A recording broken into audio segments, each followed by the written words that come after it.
नमस्कार, मैं Mandeep recce God light में आपका स्वागत करती हूँ। आजकल बात चल रही है क्रिस्टल्स की।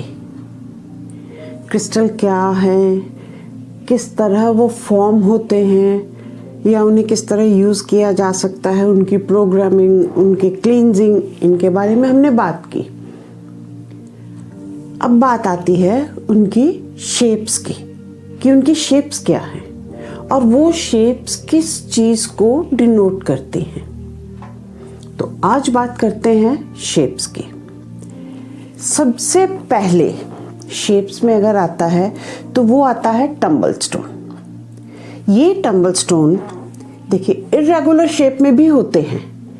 ये पत्थर को, क्रिस्टल को कट करके, पॉलिश करके बनाए जाते हैं ताकि ये इवनली और स्मूथली एनर्जी को रेडिएट कर सके।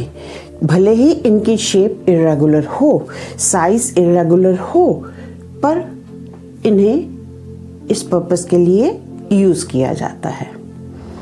ये ऑल पर्पस कहे जा सकते हैं। इसे हम ग्रिड में भी यूज़ कर सकते हैं, इसे हम चक्रास पे भी यूज़ कर सकते हैं, बॉडी पर रख कर भी यूज़ कर सकते हैं, अपने पास पर्स में भी रख सकते हैं, पॉकेट में भी रख सकते हैं।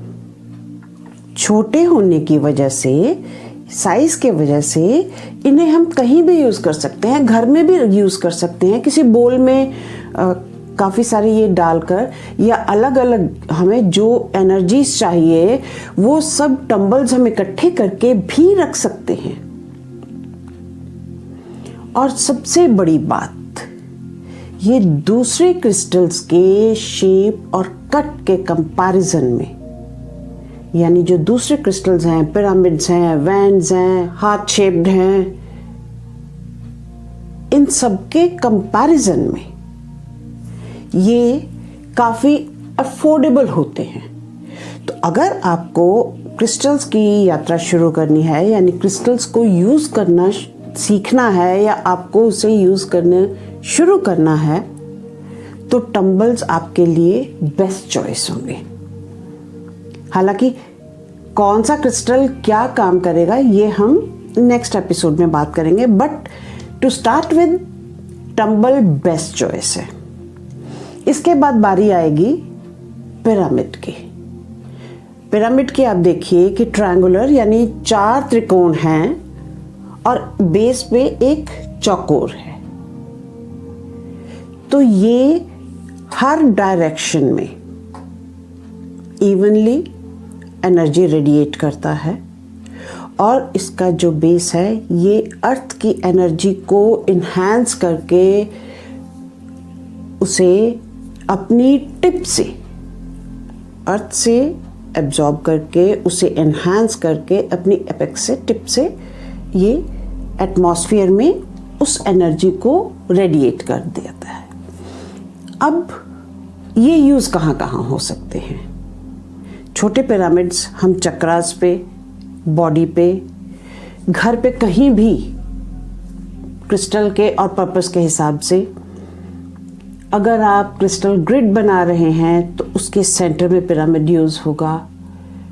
इसके अलावा बच्चों के रीडिंग टेबल पर, आपके बेडरूम में या कहीं भी किसी भी तरह की नेगेटिव एनर्जी को एब्जॉर्ब करके न्यूट्रलाइज करने के लिए और इसकी इंटेंशंस, इसमें डाली गई एनर्जी को इन्हांस करके, मल्टीफोल्ड इन्हांस करके, कई गुना बढ़ाकर ये उस वातावरण में एनर्जी को पास ऑन करता है, फैलाता है। इसके बाद तीसरी बारी आती है बॉल की, स्फीयर की। इसे हम क्रिस्टल बॉल भी कहते हैं। ये भी अलग अलग साइजेस में अलग अलग क्रिस्टल्स के होते हैं।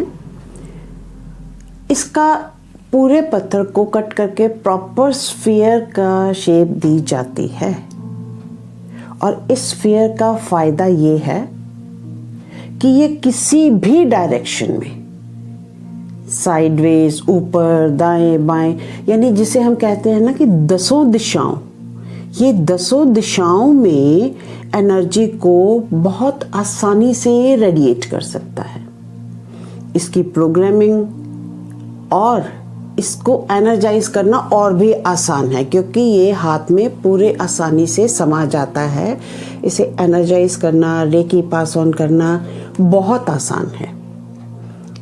ये हर तरफ क्योंकि अपनी एनर्जी को रेडिएट कर पाता है, इसलिए ये नेगेटिव एनर्जीज को या अनबैलेंस्ड हार्मफुल एनर्जीज को नलिफाई करने के लिए बहुत उपयोगी है।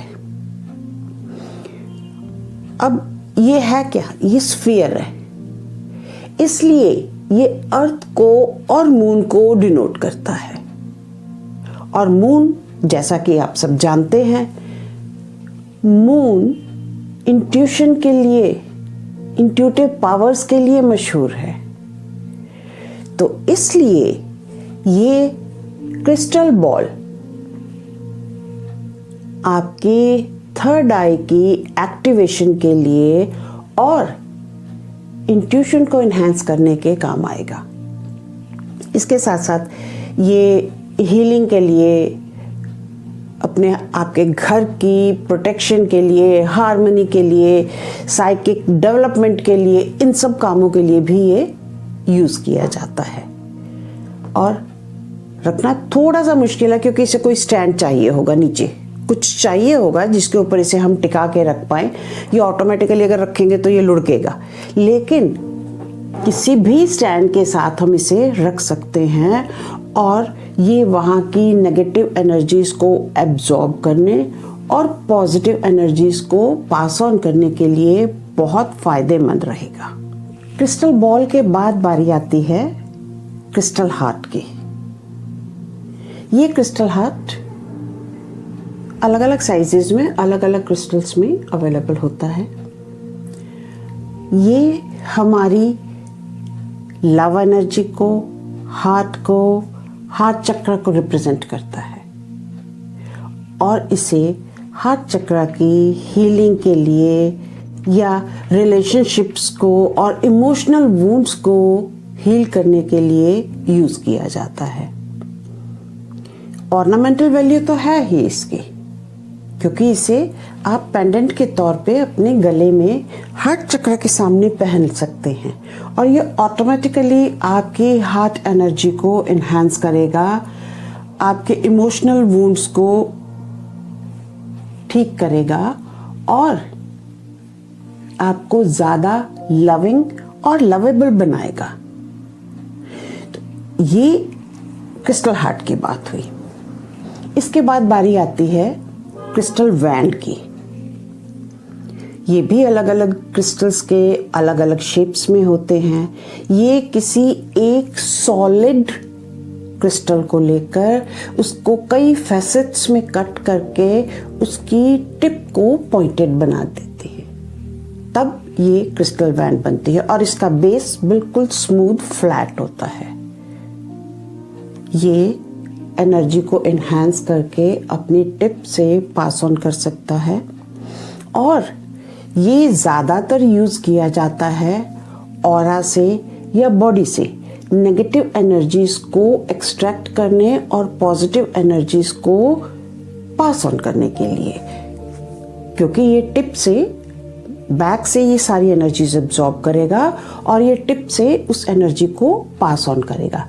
यानी अनबैलेंस्ड हार्मफुल कोई भी एनर्जी होगी तो उसे ये रिमूव कर देगा और जो पॉजिटिव एनर्जी जो भी हमने इसमें अपनी इंटेंशन से, रेकी से किसी भी तरह डाली है, ये उस एनर्जी को इन्हांस करके साइडवेज भी फैला सकता है और टिप से ये पास ऑन कर देता है।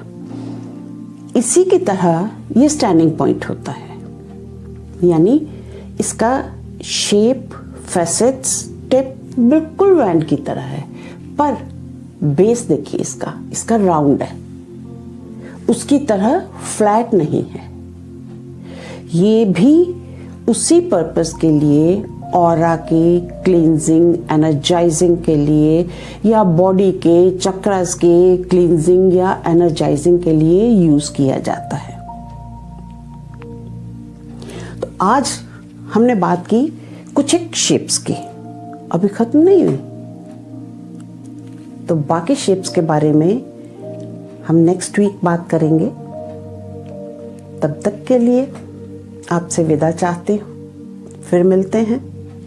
नमस्कार एंड बाय बाय।